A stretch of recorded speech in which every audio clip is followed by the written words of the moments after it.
쓸모있는 사고를 위한 최소한의 철학. 이충령. 고백하는 철학. 아우구스티누스. 변증론. 변증론은 여전히 신학 분야에서 많이 사용되는 말입니다. 서양 중세 철학에서도 등장하는 개념이죠.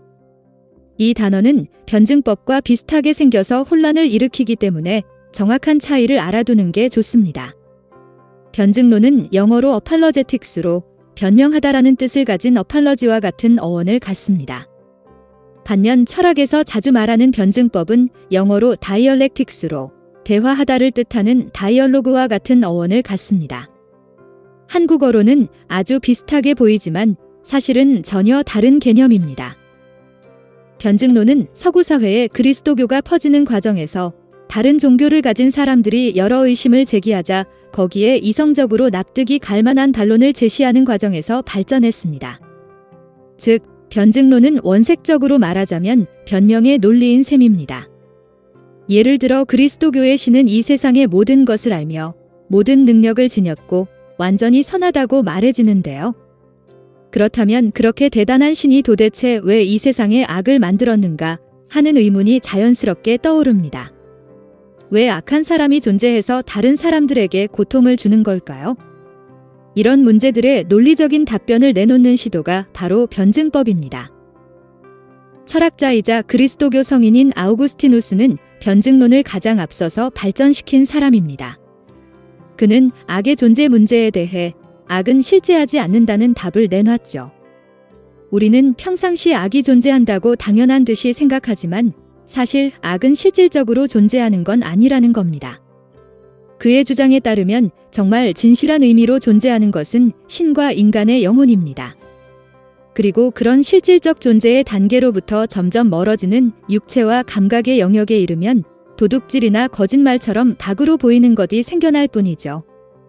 하지만 그런 것들은 진정한 의미에서 존재하는 것이 아닌 그저 존재로부터 멀어진 것일 뿐입니다. 현대인, 그리고 비그리스도교인의 입장에서 보자면 다소 해괴한 논리이긴 합니다. 어쨌든 고대의 많은 사람은 이런 논리 속에서 만족을 찾았습니다.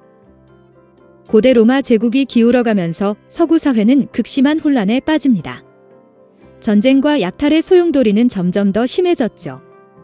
인간이 자신의 의지로 행복한 삶에 이를 수 있다는 독립적인 가치관이 점차 약해졌을 겁니다. 그런 환경 속에서 절대적 존재에 의지하지 않고서는 마음의 평정을 찾기 어렵다는 생각이 널리 퍼졌죠.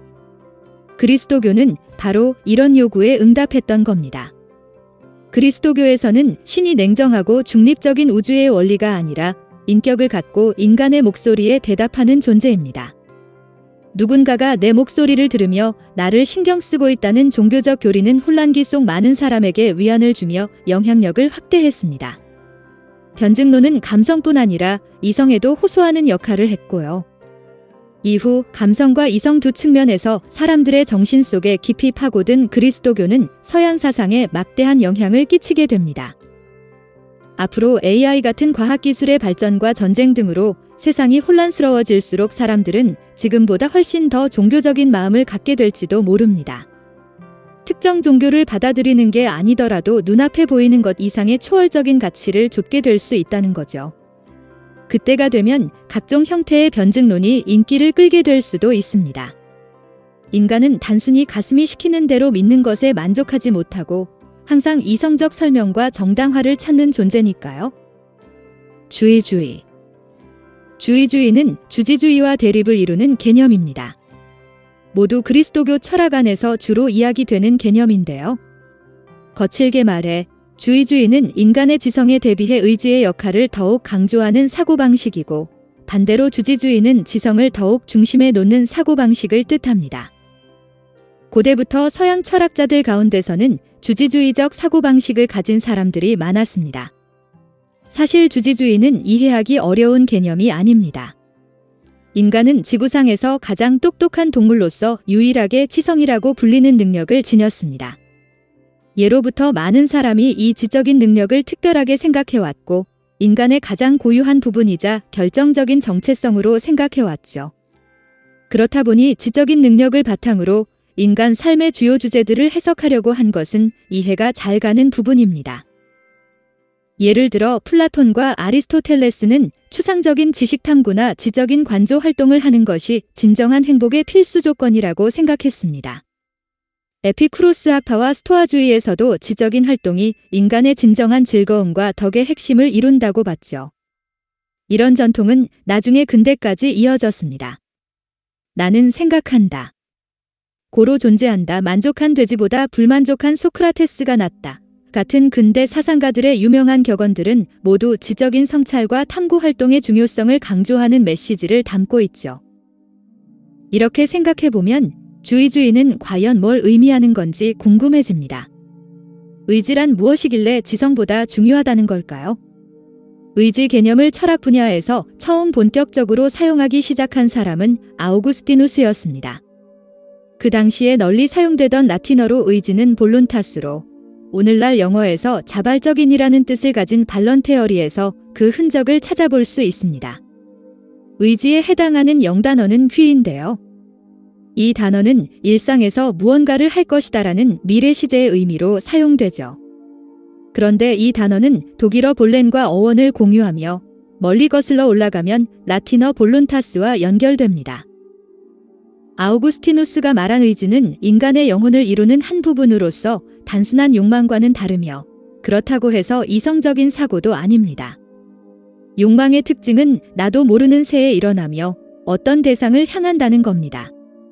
예를 들어서 물을 마시고 싶다는 욕망은 내가 의식하지 못한 사이에 생겨나 물이라는 대상을 향해 몸을 움직이도록 만들죠. 이와 달리 사고의 특징은 내가 명확한 의식 안에서 조종할 수 있다는 겁니다. 삼각형의 원리에 대해 생각할 때 나도 모르게 생각한다는 건 불가능하죠. 생각한다는 건 내가 그 생각을 의식하고 있다는 걸 뜻합니다. 의지는 욕망과 사고의 특징을 모두 가집니다.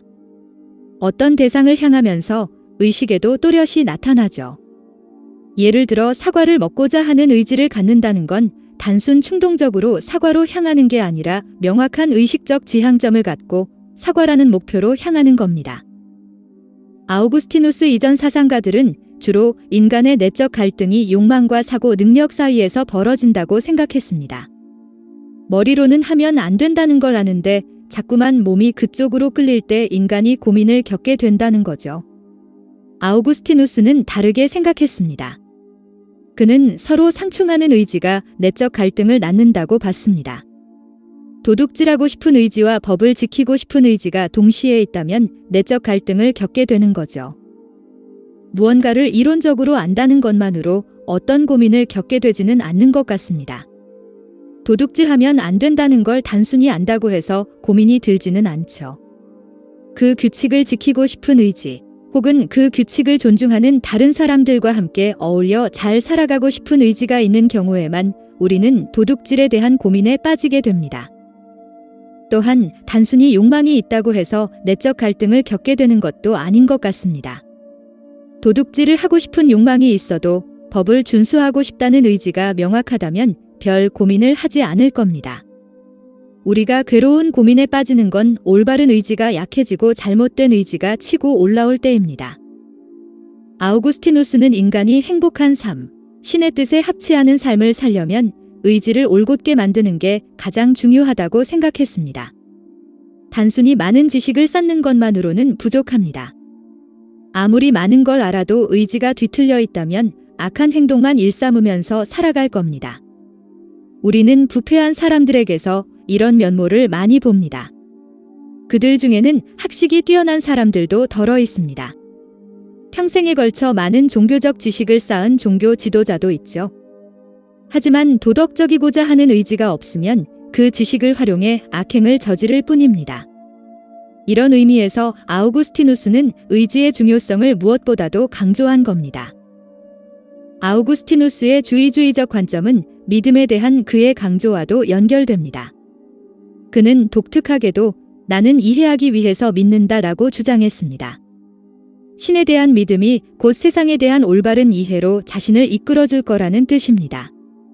한마디로 순서상으로 봤을 때 이해보다 믿음이 더 먼저 온다는 겁니다. 믿고 나서야 비로소 이해할 수 있게 되는 것들이 존재한다는 거죠. 그는 그리스도교 사상에는 명확한 증거로 입증될 수 없는 부분이 많이 있다는 걸 인정합니다. 하지만 바로 그렇기 때문에 자신은 믿는다고 말합니다. 비종교인의 논리로는 모순적으로 보이겠지만 주의주의의 관점에서 보면 그럴듯한 말입니다. 믿음과 이해는 의지와의 관계에서 큰 차이를 갖습니다. 이해는 의지대로 되는 일이 아닙니다. 어떤 걸 이해하기를 의지한다고 해서 실제로 이해가 되는 건 아니죠. 반면 믿음은 어떤가요? 믿음은 의지를 통해 성취될 수 있는 것처럼 보입니다. 믿고자 하는 강력한 의지만 있다면 확실한 증거가 없어도 지적으로 설득되지 않아도 어떤 걸 믿는 게 가능하다는 거죠. 아우구스티누스는 인간의 의지를 통해 이룰 수 있는 최선의 일, 즉 신에 대한 믿음을 갖는 게 인간이 이룰 수 있는 가장 중요한 일이라고 생각했습니다. 그리고 그런 일을 성취할 때 신의 인도를 통해 비로소 올바른 이해로 향하는 길이 열리고요.